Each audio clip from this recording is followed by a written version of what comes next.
बारिश में बेघर ससुराल। राहुल बेटा, थोड़ा संभल कर ऊपर चढ़ना। देख मौसम कितना खराब है और सीढ़ियों पर काफी फिसलन हो चुकी है, कहीं तेरा पैर ना फिसल जाए।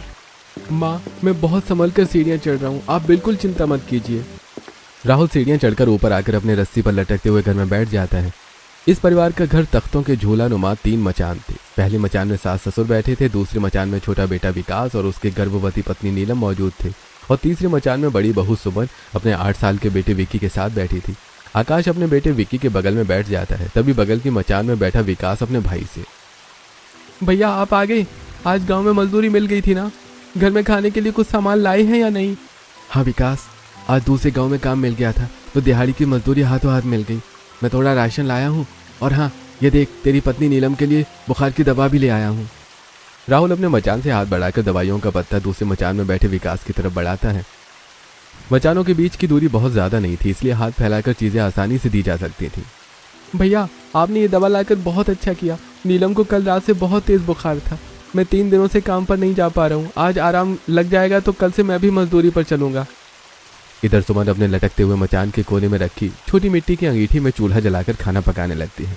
तभी अचानक आसमान में बिजली कड़कती है। तेज हवा के थपेड़ों से पेड़ों पर टंगे तीनों लटकते हुए मचान जोर जोर से हिलने लगते हैं। विक्की डर के मारे अपनी माँ सुमन के आंचल को कसकर पकड़ लेता है। पिताजी, माँ देखिए ना, ये मचान तो बहुत जोर जोर से हिल रहा है। कहीं ये रस्सियाँ टूटकर नीचे पानी में तो नहीं गिर जाएंगी? मुझे बहुत डर लग रहा है। नहीं मेरे बच्चे, डरने की कोई बात नहीं है। ये लटकता हुआ मचान बहुत मजबूत रस्सियों से बंधा हुआ है, कुछ नहीं होगा। तो चुपचाप मेरे पास बैठा रहे। हे भगवान, हमारे ऊपर ये कैसी मुसीबत आ गई है। अगर ये हवा और तेज हुई और मचान गिर गया तो मेरे होने वाले बच्चे का क्या होगा? नीलम, तुम अपने दिल को मजबूत रखो और इतना घबराओ मत। मैं तुम्हारे पास ही हूँ, तुम्हें और हमारे बच्चे को कुछ नहीं होने दूंगा। बहू नीलम, इन विशाल पेड़ों ने सालों से हमारे परिवार को आश्रय दिया है, हमें हमेशा हर तूफान से बचाया है। न तो ये रस्सियां इतनी कमजोर है और ना ही ईश्वर इतना निर्दयी है कि हमसे हमारा ये आखिरी सहारा भी छीन ले। कुछ देर में हवा का वेग कम हो जाता है और मचान का हिलना थम जाता है। सभी लोग राहत की सांस लेते हैं और सुमन फिर से मिट्टी के चूल्हे में लकड़ियां सुलगाकर दाल, चावल और आलू की सब्जी पकाने लगती है। थोड़ी देर में गरम गरम खाने की खुशबू पूरे मचान में फैल जाती है। सुमन थालियों में चावल, दाल और सब्जी परोसकर अपने पति राहुल की तरफ बढ़ाती है। सुनिए जी, ये थालियां पकड़िए और आगे माँ जी और पिताजी के मचान तक पहुंचा दीजिए। खाना बनकर तैयार हो गया है, सब लोग गर्मा गर्म खा लीजिए। राहुल पहली थाली आगे बढ़ाकर विकास को देता है। विकास उसे आगे बढ़ाकर अपने पिता हरीलाल को सौंपता है। इस तरह एक एक करके हाथों हाथ खाना तीनों मचानों में पहुंच जाता है। सब लोग अपने अपने मचान में बैठकर बड़े ही चाव से खाना खाने लगते हैं। चलो, ईश्वर का लाख लाख शुक्र है कि इस भयंकर मुसीबत में भी कम से कम हम सबको पेट भर गर्म खाना नसीब तो हो रहा है। सभी लोग खाना खाकर बैठे ही थे कि तभी अचानक नीचे उफनते पानी में किसी मोटर बोट के इंजन की गूंज सुनाई देने लगती है। नाव की आवाज सुनते ही छोटी बहू नीलम, सुनिए जी, नीचे पानी में नाव चलने की आवाज आ रही है। लगता है मुन्ना सेठ के गुंडे फिर से हमें धमकाने और यहाँ से भगाने आ रहे हैं। सुमन मचान से नीचे पानी की तरफ झांकती है। पानी में टॉर्च की रोशनी चमकाते हुए जग्गा और बिल्ला एक छोटी इलेक्ट्रिक बोट पर सवार होकर पेड़ों के पास आ रहे थे। हाँ, नीलम का अंदाजा बिल्कुल सही था। ये वही मुन्ना सेठ के आदमी जग्गा और बिल्ला है। ये लोग फिर से हमें परेशान करने चले आए। जग्गा अपनी नाव को लटकती हुई मचान के नीचे रोकता है और ऊपर मचान की तरफ मुंह करके गुस्सा करते हुए, अरे ओ हीरालाल, तुम लोगों को एक बार में बात समझ नहीं आती क्या? तुम्हारा पूरा घर पानी में डूबकर तबाही में बह गया, फिर भी तुम यहाँ पर पेड़ों पर रस्सियां बांध कर लटके हुए हो। जग्गा बेटा, हमारा घर डूब गया तो हम कहाँ जाए? हम इसी जगह पैदा हुए हैं और इन्हीं पेड़ों के सहारे अपनी जिंदगी काट रहे हैं। तुम्हें इससे क्या परेशानी है? अरे परेशानी हमें नहीं, हमारे मुन्ना सेठ जी को है। उन्होंने सारे की जमीन और पेड़ खाली करो, हमें यहाँ फैक्ट्री लगानी है। तुम दोनों कान खोलकर सुन लो, हम इन पेड़ों को किसी भी कीमत पर काटने नहीं देंगे, चाहे जो हो जाए। हम ये जगह छोड़कर कहीं नहीं जाने वाले। जरा फंसे मान जाओ तो तुम्हारी भलाई है। राहुल सेठ जी के गुस्से को तुम नहीं जानते। अगर सीधे सीधे नहीं हटे ना तो हम जबरदस्ती तुम्हें यहाँ से फेंक देंगे। हम तुमसे पहले भी कह चुके हैं और आज फिर कह रहे हैं कि हम इन पेड़ों को छोड़कर कहीं नहीं जाएंगे। तुम बार बार आकर हमें धमकी देना बंद करो। अच्छा ठीक है, हाँ तुम जा रहे हो, लेकिन याद रखना ज्यादा दिन तुम इस हवा में लटके नहीं रह पाओगे। जग्गा अपनी बोट का इंजन चालू करता है और तेज रफ्तार में वहां से निकल जाता है। पिताजी, ये मुन्ना सेठ के गुंडे रोज रोज आकर हमें इस तरह धमकाते हैं। आखिर कब तक ये सब ऐसे ही चलता रहेगा? बेटी सुमन, जो भी होगा देखा जाएगा, लेकिन जिन पेड़ों ने हमें हमेशा जीवन दिया है, हम उन्हें छोड़कर कभी नहीं भाग सकते। हाँ जी, आप बिल्कुल सही कह रहे हैं। इन पेड़ों ने तो हमें हर मौसम में सहारा दिया है। आज जब इन पर मुसीबत आई है तो हम इन्हें अकेला कैसे छोड़ दें? पिताजी, अब बारिश भी थम गई है। आप ज्यादा सोच विचार करके अपना दिल भारी मत कीजिए। अब आप चुपचाप लेटकर आराम कर लीजिए। क्या कहूँ बेटा राहुल, इस बुढ़ापे की उम्र में भी अपने पूरे परिवार को इस तरह हवा में टंगे देखना पड़ रहा है। यही दिन देखना बाकी रह गया था। राहुल आगे बढ़कर अपने माता पिता के मचान का तिरपाल नीचे गिरा देता है ताकि रात की ठंडी हवा अंदर ना आ सके। हरीलाल मचान पर बिछी चटाई पर लेट जाता है। लेटे लेटे हरीलाल अतीत की पुरानी यादों में खो जाता है। चिलचिलाती धूप और भीषण गर्मी का मौसम था। नदी के किनारे लहराते हरे भरे खेतों के बीच वही दो विशालकाय आम और बरगद के पेड़ खड़े थे। हरीलाल और उनकी पत्नी काया पेड़ की शीतल छांव में खाट पर बैठे हुए थे। पास के खेत में बड़ी बहू सुमन टोकरी में ताजी सब्जियां तोड़कर जमा कर रही थी। माँ जी, पिताजी देखिए तो सही, आज खेतों में कितनी बढ़िया लौकी, भिंडी, गिलकी और तुरई हुई है। आज तो इन्हें बाजार में बेचकर बहुत अच्छे पैसे मिल जाएंगे। दूर आम के विशाल पेड़ की एक ऊंची डाल पर राहुल बैठा हुआ पके हुए पीले आम तोड़कर नीचे फेंक रहा था, जिन्हें छोटा बेटा विकास नीचे घास पर बटोर रहा था। अरे सुमन, सिर्फ खेत में सब्जियां ही अच्छी नहीं हुई हैं, ईश्वर तो हमारे इन पेड़ों पर भी मेहमान है। देखिए तो सही, डालियां मीठे आमों से कैसी लदी पड़ी हैं। हाँ बिल्कुल सही कह रहे हो भैया, अभी तो इस एक पेड़ के ही आम समेटने में पसीने छूट रहे हैं, दूसरे पेड़ पर तो इससे भी ज्यादा आम लगे हुए हैं। दूसरे पेड़ की बात तो बाद में कीजिएगा, पहले इस पेड़ के मीठे आम तो हम सब मिलकर पेट भर कर खा लें। हाँ पिताजी, अभी एक आम खाकर बताता हूँ कि ये कैसे लग रहे हैं। विकी एक आम उठाता है और खाते हुए, ये आम हमेशा की तरह बहुत टेस्टी है। दादाजी, चाचा जी, लीजिए आप भी खाइए। हाँ हाँ बहू, खा ले। थोड़े दिनों पहले कच्चे आम भी तूने खूब खाए थे, याद है ना तुझे? माँ जी, नीलम प्रेग्नेंट है, इसीलिए इसे खट्टा खाने का मन करता था और हमें नीलम के लिए बाहर से आम नहीं लाने पड़ रहे हैं। पेड़ों से ही उसे भरपूर आम मिल जाते हैं। हाँ बेटा, ये तो तू सही कह रही है। वैसे अब काफी सारे आम इकट्ठा हो गए राहुल बेटा, अब नीचे उतरा, बहुत आम तोड़ लिए, अब सब लोग मिलकर पेड़ की छांव में बैठकर आम खाते हैं। राहुल पेड़ से नीचे उतरता है और पूरा परिवार पेड़ की शीतल छांव में एक साथ बैठकर मीठे रसीले आमों का स्वाद लेने लगता है। देखा बच्चों, ये पेड़ हमें हर साल कितने मीठे फल देता है। इसकी छांव में बैठते ही चिलचिलाती धूप की पूरी गर्मी छूमंतर हो जाती है। पिताजी, अब हम देर नहीं करते, मैं और विकास इन सब्जियों और आमों की टोकरियों को लेकर गांव के बाजार में बेचने के लिए निकलते हैं। हाँ भैया चलिए, दोपहर के बाजार में ग्राहक अच्छे मिल जाएंगे तो सारा सामान जल्दी बिक जाएगा। दोनों भाई टोकरियां उठाकर बाजार की तरफ निकल जाते हैं। उधर छोटी बहू नीलम आंगन में झाड़ू लगा रही होती है और सुमन मिट्टी के चूल्हे पर लकड़ियां जलाकर खाना बनाने में लगती है। भाभी, जब हमारे घर के अंदर इतनी अच्छी रसोई बनी हुई है तो आप दोपहर में बाहर पेड़ के नीचे चूल्हा जलाकर खाना क्यों बना रही हैं? अरे छोटी, घर के अंदर कितनी उमस और गर्मी होती है, बाहर इन विशाल पेड़ों की ठंडी ठंडी हवा चलती है तो यहाँ खाना पकाने में कितना आनंद आता है। भाभी, आपको बाहर इतना ही अच्छा लगता है तो कहिए तो भैया से कहकर अपने घर का छप्पर ही हटवा देते, पूरा घर ही बाहर जैसा हो जाएगा। नीलम की यह मजाकिया बात सुनकर खाट पर बैठे हरीलाल और काया जोर जोर से हंसने लगते हैं। पूरे परिवार में खुशियों का माहौल था। वैसे बेटी नीलम, हंसी मजाक अपनी जगह है, लेकिन सच तो यही है कि इन पेड़ों ने हमारे पूरे परिवार को जिंदगी भर संभाला है। पिताजी, जब से मैं शादी होकर इस घर में आई हूँ, इन पेड़ों की ऐसी ही विशाल काय देख रही हूँ। ये पेड़ आखिर कितने पुराने हैं? बेटी, ये पेड़ हमारे दादाजी के जमाने के, उन्होंने अपने हाथों से इन्हें लगाया था। एक जमाने में जब पूरे गांव में भयंकर सूखा पड़ा था, तब ये वहां आकर बसे थे। उन्होंने यही नदी के किनारे खेती शुरू की और ये पेड़ लगाए। तब से ये पेड़ हमारे परिवार के सदस्य की तरह हमारा साथ दे रहे हैं। हाँ जी, आप बिल्कुल सच कह रहे हैं। गर्मियों में ये हमें मीठे फल और शीतल छांव देते हैं और सर्दियों में इन्हीं की सूखी लकड़ियों और पत्तों से हमारा चूल्हा जलता है और इन्हीं के सड़े गले पत्तों और फलों से हमारे खेतों के लिए खाद भी बनती है। दादाजी, लेकिन ये पेड़ इतने ज्यादा ऊंचे क्यों हैं? बाकी पेड़ों से तो ये बहुत ज्यादा लंबे दिखाई देते हैं। बेटा, ये नदी के ठीक किनारे हो गए हैं ना, इन्हें नीचे से उपजाऊ मिट्टी और भरपूर पानी मिलता रहा, इसलिए ये सीधे आसमान की तरफ बढ़ते चले गए। चलिए अब बातें बंद कीजिए, नाश्ता बनकर तैयार हो गया है, सब लोग गर्मा गर्म खाना खा लीजिए। दोनों बहुएं मिलकर सभी को खाना परोसती हैं और सभी लोग खाना खाने लगते हैं। उधर दूसरी तरफ राहुल और विकास बाजार में जमीन पर टाट बिछाकर ताजी सब्जियां और मीठे आम सजाकर बेच रहे हैं। तभी एक अधेड़ उम्र की महिला ग्राहक उनकी दुकान पर आती है और टोकरी में रखे आमों को उठाकर देखते हुए, अरे राहुल बेटा, तुम्हारे खेत की सब्जियां और उन पेड़ों के आम तो हमेशा बहुत मीठे और ताजे रहते हैं। 2 किलो आम और 1 किलो लौकी तौल दो।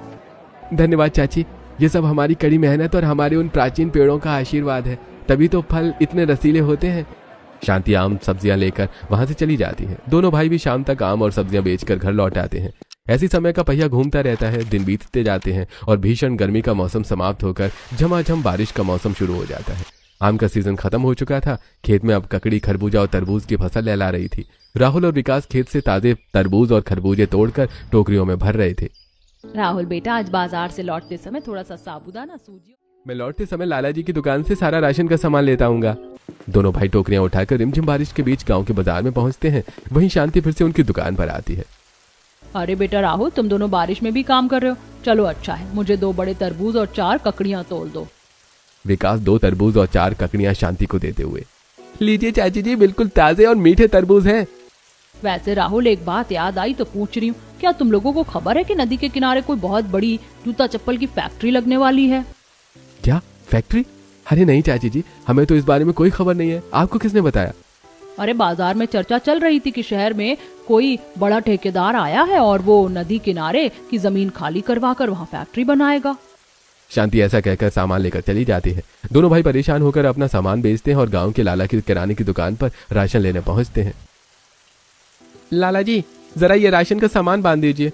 और लाला जी, क्या आपने भी सुना है कि नदी किनारे फैक्ट्री लगने वाली है? अरे हाँ विकास बेटा, बात तो सच है। शहर का ठेकेदार मुन्ना सेठ उस जमीन पर नजर गड़ाए बैठा है। तुम लोग थोड़ा संभल कर रहना। दोनों भाई चिंतित होकर राशन का सामान लेकर अपने घर लौटते हैं और नदी के किनारे बनी हुई अपनी झोपड़ी के अंदर पूरे परिवार के साथ बैठकर खाना खाते हैं। खाना खाते खाते हुए राहुल अपने पिताजी से, पिताजी, आज बाजार में बहुत अजीब खबर सुनने को मिली। लोग कह रहे हैं कि नदी किनारे कोई मुन्ना सेठ अपनी फैक्ट्री लगाने वाला है। बेटा राहुल, अफवाहों पर ध्यान मत दो। ये हमारी अपनी जमीन है, ये दादाजी के पेड़ है। हमारा इस जमीन, इस नदी और इन पेड़ों से वही पवित्र नाता है जो एक माँ का अपनी औलाद से होता है। हम इसे कभी नहीं छोड़ेंगे। अभी हरीलाल की बात पूरी ही हुई थी कि अचानक बाहर सड़क पर 2-3 गाड़ियों के रुकने की तेज आवाज आती है। ठेकेदार अपनी गाड़ी से बाहर निकलकर हरीलाल को आवाज देते हुए, अरे हरीलाल, ओ हरीलाल, बाहर निकल, देख कौन आया है तुमसे बात करने। हरीलाल, राहुल और विकास तुरंत घर से बाहर आते हैं। सामने मुद्दे पर आता हूँ। मुझे नदी किनारे की इस पूरी जमीन पर अपना बहुत बड़ा जूता फैक्ट्री की फैक्ट्री लगानी है। एक नदी का किनारा फैक्ट्री के लिए सबसे उपयुक्त जगह है। तुम अपना ये कच्चा मकान खाली कर दो, जितना मुआवजा मांगोगे मैं देने को तैयार हूँ। हम इन 2 बड़े पेड़ों को कटवाकर यहाँ पर फैक्ट्री लगा लेंगे। साहब माफ कीजिएगा, लेकिन हम अपनी ये पुश्तैनी जमीन और अपने इन पेड़ों को किसी भी कीमत पर नहीं बेचेंगे। आप अपना फैक्ट्री कहीं और लगा लीजिए। तुम बूढ़े होकर बेवकूफी मत करो। मैं तुम्हें बाजार भाव से दुगना पैसा दे रहा हूँ। चुपचाप पैसे लो और यहाँ से चले जाओ। साहब, आप हमें पैसों के लालची समझने की भूल मत कीजिए। हम गरीब जरूर हैं, लेकिन अपनी जमीन से प्यार करते हैं। हम इसे नहीं बेचेंगे। अरे तुम लोग क्या सीधी उंगली से घी निकलने नहीं दोगे? याद रखना, मुझे ये जमीन हर कीमत पर चाहिए, चाहे इसके लिए मुझे कुछ भी करना पड़े। मुन्ना सेठ गुस्से में लाल होकर अपने गुंडों के साथ अपनी गाड़ी में बैठकर वहां से चला जाता है। पिताजी, मुन्ना सेठ यहाँ से चला जरूर गया है, लेकिन वो चुप नहीं बैठेगा। हाँ बेटा, ये तो मैं भी जानता हूँ। मुन्ना सेठ और उसके गुंडे दोबारा हमें यहाँ से निकालने की जरूर कोशिश करेंगे। भगवान मालिक है आगे। ऐसा कहकर परिवार के लोग फिर से अपने अपने काम में लग जाते हैं। ऐसे कुछ दिन बीत जाते हैं। एक दिन शहर के एक बड़े सरकारी सिंचाई विभाग के कार्यालय में मुन्ना सेठ एक बड़े अधिकारी के केबिन में बैठा हुआ था। जैसे मैंने आपसे कहा था, काम बिल्कुल वैसा ही होना चाहिए। मुझे वो नदी किनारे की जमीन किसी भी हाल में खाली चाहिए।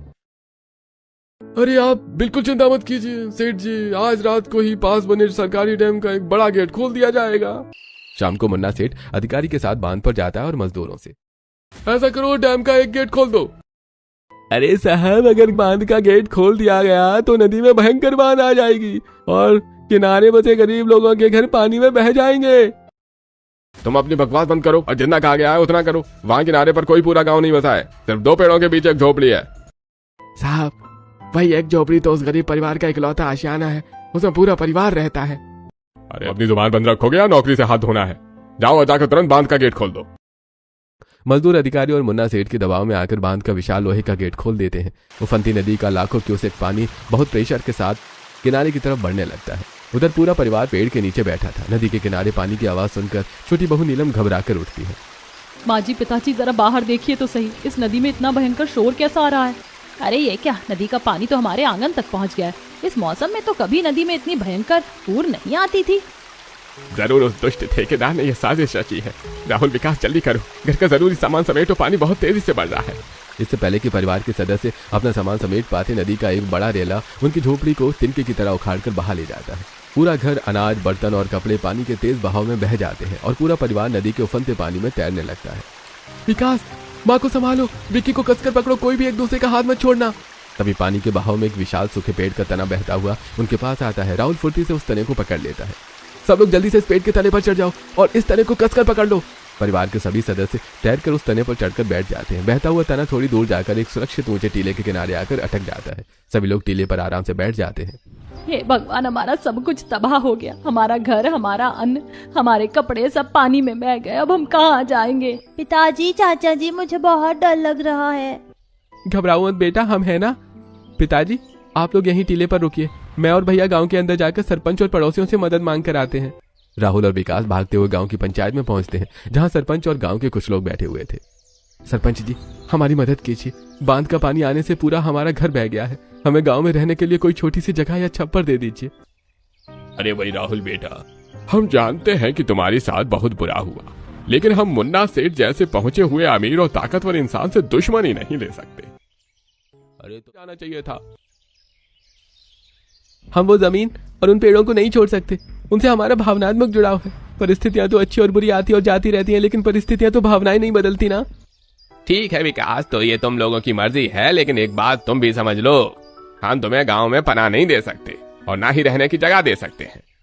सरपंच जी, आप गांव के मुखिया होकर भी उस जालिम सेठ के डर से हमारी मदद करने से पीछे हट रहे हैं। हाँ, लेकिन कोई बात नहीं, हम अपने लिए कोई और रास्ता निकाल ही लेंगे। निराश होकर दोनों भाई वापस टीले पर अपने परिवार के पास लौटते हैं। हरीलाल अपने बेटों के उदास चेहरे देखकर सब कुछ समझ जाते हैं। कोई बात नहीं बेटो, अगर गांव वालों ने डर के मारे हमें पनाह नहीं दी तो हम हिम्मत नहीं हारेंगे। हम यहीं अपनी जमीन पर नया आशियाना बनाएंगे। लेकिन पिताजी, हमारे पास ना तो कोई जमीन सूखी बची है और ना ही सिर छुपाने की कोई छत। हम नया घर कैसे बनाएंगे? बेटी सुमन, हमारे दादाजी के लगाई वो 2 विशालकाय पेड़ आज भी बाढ़ के पानी में सीना ताने खड़े हैं। हम उन पेड़ों की मजबूत शाखाओं पर अपना घर बनाएंगे। ए जी, आप लोग छत पर घर बनाने की बात कर रहे हैं, लेकिन आपने तो ये सोचा ही नहीं कि हम बूढ़े हो गए हैं। ये पेड़ इतनी ऊंचाई पर है कि हम सीढ़ियों से इतनी ऊपर चढ़ ही नहीं पाएंगे। और फिर छोटी बहू भी तो प्रेग्नेंट है, हमें उसका भी तो सोचना है। हाँ दादाजी, और मैं भी इतनी ऊपर नहीं चढ़ पाऊंगा। क्या हम नीचे जमीन में घर नहीं बना सकते? बना सकते हैं बेटा, बिल्कुल बना सकते हैं। राहुल, विकास, हम हवा में लटकता हुआ मचान का घर बनाएंगे। ये आप कैसी बातें कर रही हैं दीदी? हम हवा में लटकता हुआ मचान का घर भला कैसे बना सकते हैं? सुमन सही कह रही है। अगर हम दिमाग का इस्तेमाल करें तो 2 मजबूत रस्सियों को उन पेड़ों से बांधें और बीच में अपना मचान का लटकता हुआ घर बनाएं तो हम यहाँ पर आराम से रह सकते हैं। हाँ दीदी, हम ऐसा कर तो सकते हैं, लेकिन ये सब कुछ इतना आसान नहीं है। फिर इतनी मोटी और मजबूत रस्सियां और मचान बनाने का बाकी सामान हम कहाँ से लेकर आएंगे? बहू, जहाँ चाह होती है वहीं राह होती है। हम अगर हिम्मत करके आगे बढ़ेंगे तो सब हो जाएगा। हाँ चाची। टंगेगा पूरा गरीब बेघर ससुराल। हाँ बेटी, यही रस्सी अब हमारी ढाल बनेगी और यही पेड़ हमारा घर बनेंगे। अब पूरा परिवार काम में जुट जाता है। हरीलाल, राहुल और विकास रस्सियों की तलाश में गांव की तरफ निकल पड़ते हैं। गांव पहुंचकर एक जगह कंस्ट्रक्शन का काम होता देखकर राहुल विकास से, विकास देखो, वहां पर कंस्ट्रक्शन का काम चल रहा है और देखो कितनी मोटी मोटी रस्सियां बेकार पड़ी हुई हैं। हाँ भैया, और देखो कितने सारे लोहे के टुकड़े खिले और लोहे के तार पड़े हुए हैं। चलो इन सबको रख लेते हैं, ये हमारा घर बनाने के काम आएंगे। बेटा ये देखो, वहाँ बोरियां पड़ी हुई हैं। हम ये सारा सामान बटोर कर बोरियों में भर लेते हैं। दोनों भाई वो सारा सामान उठा लेते हैं और वहीं पड़ी खाली 2 बोरियों में भर लेते हैं। फिर उन बोरियों को सिर पर रखकर वो अपने खेत की तरफ बढ़ चलते हैं। दूसरी तरफ काया और सुमन जंगल जाकर बांस की लकड़ियां काट रही थी, जबकि नीलम विक्की के साथ एक पेड़ के नीचे बैठी थी। लकड़ियां काटते हुए सुमन अपनी सास से, माँ जी देखिए, ये बांस तो बहुत मजबूत है, जरूर हमारे मचान घर बनाने के लिए बहुत अच्छे रहेंगे। माँ जी, दीदी आप दोनों बैठ जाइए, आप थक गई होंगी, अब मैं लकड़ियां काटती हूँ। अरे नहीं नहीं नीलम बहू, तू रहने दे। वैसे भी तू गर्भवती है, इस हालत में तो तुझे आराम करना चाहिए। वो तो हमारी किस्मत ऐसी है कि हमें दर दर भटकना पड़ रहा है। तभी नीलम भी वहां आकर सुमन से, नीलम बहू, तू इतना भारी काम क्यों कर रही है? तू चुपचाप बैठकर आराम कर। माँ जी, जब पूरा परिवार इस मुसीबत के समय पसीना बहा रहा है तो मैं अकेली कैसे बैठ सकती हूँ? हम सब मिलकर अपनी इस नई दुनिया को बनाएंगे। ऐसा कहकर काया फिर से लकड़ियां काटने में लग जाती है। लकड़ियां काटने के बाद वो बड़े बड़े ताड़ के पत्ते भी काटती हैं और लकड़ियों और पत्तों का गट्ठर बनाती हैं और फिर वो गट्ठर उठाकर सभी औरतें और विक्की नदी की तरफ चल पड़ते हैं। नदी के किनारे पहुंचकर सभी लोग सामान रख देते हैं और घर के मर्दों के आने का इंतजार करते हैं। तब नीलम को हाफता हुआ देखकर काया नीलम से, मेरे पास एक आइडिया है, हमारे पेड़ आज भी हमारे काम आएंगे। उसी समय दोनों भाई और हरीलाल भी वहां आ जाते हैं और दोनों भाई अपने सिर की बोरियां उतार कर रखते हैं। अब रात होने लगी थी, ये देखकर हरीलाल, तुम लोग लकड़ियों और पत्ते ले आए हो और हम लटकता हुआ मचान बनाने का बाकी सारा सामान भी ले आए हैं। तो चलो अब हम सब मिलकर मचान बनाना शुरू करते हैं। सभी मिलकर काम शुरू करते हैं। हरीलाल अपने साथ लाए हुए लोहे के टुकड़े को पत्थर पर घिसकर चाकू का आकार देता है और फिर लोहे के चाकू से वो बांस को काटना और बांस और लकड़ियों में कीलें ठोक कर और रस्सियों में बांधकर एक दूसरे के साथ जोड़कर मचान का बेस बनाना शुरू करते हैं। एक एक करके वो 3 बेस तैयार कर लेते हैं। उसके बाद बची हुई मोटी रस्सियों को बोरी से निकालते हुए राहुल, पिताजी हमने मचान का बेस तो तैयार कर लिया, लेकिन अब दोनों पेड़ में रस्सी बांधकर इन मचानों को उन पर लटकाना होगा। लेकिन इसके लिए रस्सियों का मजबूत होना जरूरी है। हम इन रस्सियों को और मजबूत कैसे बनाएं? पेड़ जब बहुत पुराने हो जाते हैं तो उनमें सहारा जड़ें निकल जाती हैं, जैसे कि इन पेड़ों में निकली हुई हैं। ये सहारा जड़ें काफी मजबूत होती हैं। हम इन्हें तोड़ लेते हैं और अपनी रस्सियों के आसपास बांध देते हैं। इससे रस्सियां मजबूत हो जाएंगी। अब दोनों भाई किसी तरह पेड़ पर चढ़कर सहारा जड़ों को तोड़कर ले आते हैं और रस्सियों पर उसे लपेटकर बांधते हैं। कुछ रस्सियां और बांस की सहायता से वो सीढ़ियां भी बना लेते हैं। तब राहुल अपने पिताजी से, पिताजी हम पानी की सतह से करीब 10 फीट की ऊंचाई पर रस्सियों के सहारे तीनों मचानों को एक एक करके लटकाएंगे। अब राहुल और विकास दोनों मिलकर सीढ़ी लगाकर एक पेड़ से दूसरे पेड़ तक मजबूत रस्सी बांध देते हैं और फिर एक एक करके तीनों मचानों को हवा में सुरक्षित तरीके से लटका देते हैं। पिताजी देखिए, तीनों मचान रस्सियों पर बिल्कुल मजबूती से टंग गए हैं। अब इसके ऊपर बहकर आई तिरपाल और पन्नी ढक देते हैं ताकि बारिश का पानी अंदर न आ सके।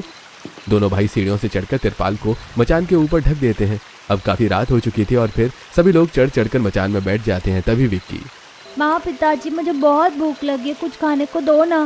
बेटा हमारा सारा सामान और राशन तो बह गया, आज तो हमें रात को भूखे ही सोना होगा। पूरा परिवार मचान पर भूखे ही सो जाता है। अगले दिन दोनों भाई सीढ़ियों से उतरकर दूसरे गांव में जाते हैं और मजदूरी करते हैं। वो अपनी पहचान के लोगों से कुछ पैसे उधार भी लेते हैं और शाम को आते हुए राशन, चादर, मिट्टी के बर्तन, थाली और जरूरी सामान खरीद कर ले आते हैं। इधर सुमन ने भी मचान पर ही ईंटों से चूल्हा बना रखा था। वो राशन लेकर चूल्हा जलाकर उस पर खाना बनाती है पूरा और थालियों में खाना निकाल कर सभी को पास करती है। पूरा परिवार चैन से बैठकर खाना खाता है। ये सब सोचते हुए हरीलाल सो जाता है। ऐसे 4 दिन और बीत जाते हैं। एक दिन रात के अंधेरे में मचान पर पूरा परिवार गहरी नींद में सो रहा था। रात के करीब 3 बजे मुन्ना सेठ अपने आदमियों को लेकर पानी नाव चलाते हुए चुपचाप वहां आता है। मुन्ना सेठ के गुंडे जग्गा और बिल्ला हाथ में धारदार कुल्हाड़ी और धारदार हंसिया लिए हुए थे। तभी जग्गा मुन्ना सेठ से, सेठ जी बताइए अब क्या करना है? अरे बिल्ला चुपचाप पेड़ पर चढ़ जा और जिस रस्सी पर यह पूरा परिवार लटका हुआ है उस रस्सी को काट दे।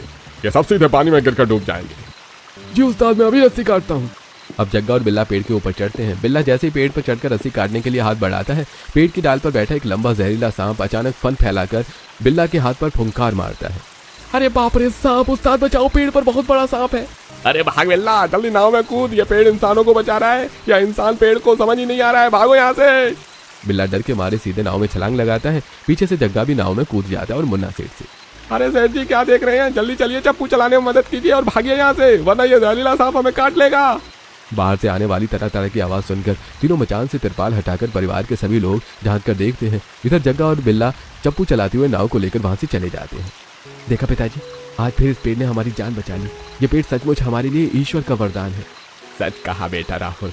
पूरा परिवार लटकते हुए मचान पर चैन की नींद सो जाता है। अगले दिन सुबह उठकर सुमन चूल्हा जलाती है और सभी के लिए खाना बनाती है। वो खाने की थालियां निकालती है और राहुल थालियों को दूसरे मचान में बैठे विकास को देता है और विकास सभी को खाने की थालियां देता है। सभी लोग एक बार फिर खाना खाते हैं और उसके बाद राहुल और विकास मजदूरी पर निकल जाते हैं। ऐसे कुछ दिन और बीत जाते हैं। उसी समय जिला आपदा प्रबंधन कार्यालय के मुख्य कंट्रोल रूम में अधिकारी अचानक नदी में आई इस बाढ़ के बारे में बातें करते हुए, अर्जुन एक बात समझ नहीं आती कि आखिर इस नदी में पहली बाढ़ कैसे आई? हाँ कमल, यही तो मैं सोच रहा हूँ। कमल और अर्जुन दोनों ऑफिसर नक्शे को देखते हुए इस बारे में काफी देर तक चर्चा करते हैं। अंत में दोनों ऑफिसर फैसला करते हुए, तो फिर यह तय रहा है कि हम एक ड्रोन कैमरा भेजेंगे जो सारी फुटेज देगा हमें, जिससे हम ये अंदाजा लगा पाएंगे कि आखिर नदी में अचानक ये बाढ़ कैसे आई। अब एक ड्रोन कैमरा उस नदी की तरफ भेजा जाता है। ड्रोन कैमरा उड़ता हुआ नदी के आसपास कुछ हिस्से में पहुंच जाता है जहां गरीब परिवार का लटकता हुआ मचान घर था। उधर जिला आपदा प्रबंधन कार्यालय के कंट्रोल रूम में बड़ी स्क्रीन पर ड्रोन कैमरे की लाइव फुटेज चल रही थी। अरे रुकिए, कैमरे को जूम कीजिए। ये पानी के बीच पेड़ों पर क्या लटक रहा है? सर, ये तो रस्सियों पर टंगा हुआ एक पूरा का पूरा घर है। इसमें तो आदमी, औरतें और छोटा बच्चा भी दिखाई दे रहे हैं। ओह माय गॉड, इस भयंकर बाढ़ के पानी में ये पूरा परिवार हवा में रस्सियों से लटक कर अपनी जान बचा रहा है। तुरंत रेस्क्यू टीम और मीडिया को वहां भेजो। कुछ ही देर में पुलिस की बड़ी स्टीमर बोट, सरकारी अधिकारियों की टीम और समाचार चैनलों के पत्रकार माइक और कैमरा लेकर पेड़ों के पास पहुंचते हैं। दर्शकों, ये अजूबा देखिए, नदी के बीचों बीच 2 विशाल पेड़ों की डालियों पर रस्सियों से टंगा हुआ एक परिवार। आप लोग घबराइए मत, हम सरकार की तरफ से आए हैं। आप लोग नीचे उतर आइए, हम आपको सुरक्षित स्थान पर ले जाएंगे। साहब, हम अपनी ये पुश्तैनी जमीन और अपने इन पेड़ों को छोड़कर कहीं नहीं जाएंगे। हमारी यही एक शर्त है। बाबा जी, आप इस भयंकर खतरे में इन पेड़ों पर रस्सियों से लटक कर क्यों रह रहे हैं? आपका घर कहाँ है? साहब, हमारा घर इस उफनती नदी में नहीं डूबा, बल्कि शहर के अमीर मुन्ना सेठ ने सरकारी अधिकारियों को रिश्वत देकर बांध का गेट खुलवाकर हमारे घर को डुबोया है। और जब हमने अपनी जमीन बेचने से मना कर दिया तो उसने अपने गुंडों से हमें जान से मारने की धमकियां भी दिलवाई। पत्रकार ये पूरी कहानी कैमरे पर रिकॉर्ड कर लेते हैं। देखते ही देखते ये खबर पूरे देश के समाचार चैनलों पर आग की तरह फैल जाती है। राज्य के मुख्यमंत्री तुरंत मामले का संज्ञान लेते हैं और मुन्ना सेठ और भ्रष्ट अधिकारियों के खिलाफ सख्त जांच के आदेश जारी कर देते हैं। पुलिस की विशेष टीम बांध के उस मजदूर को गिरफ्तार करती है जो डर के मारे पुलिस के सामने मुन्ना सेठ का पूरा काला सच उगल देता है। साहब, मुझे माफ कर दीजिए। मुन्ना सेठ ने उस अधिकारी को 50 लाख रुपए की रिश्वत देकर बांध का गेट खुलवाया था ताकि हरीलाल का घर डूब जाए। पुलिस तुरंत मुन्ना सेठ, उसके ठेकेदार और सिंचाई अधिकारी को हथकड़ियां पहनाकर जेल की सलाखों के पीछे ठूंस देती है। कुछ दिनों बाद सरकारी आपदा राहत दल बड़ी बड़ी मोटर पंप मशीनें लाकर नदी के किनारे जमा पानी को बाहर निकाल देता है। जिला कलेक्टर स्वयं अपनी पूरी टीम के साथ हरीलाल के परिवार से मिलने पहुंचते हैं। हरीलाल जी, आपकी हिम्मत, जुझारूपन और इन पेड़ों के प्रति आपके अटूट प्रेम को पूरा देश सलाम कर रहा है। सरकार की तरफ से आपको इस जमीन का पक्का पट्टा दिया जाता है और एक बहुत ही सुंदर पक्का मकान बनाने के लिए पूरी आर्थिक सहायता मंजूर की जाती है।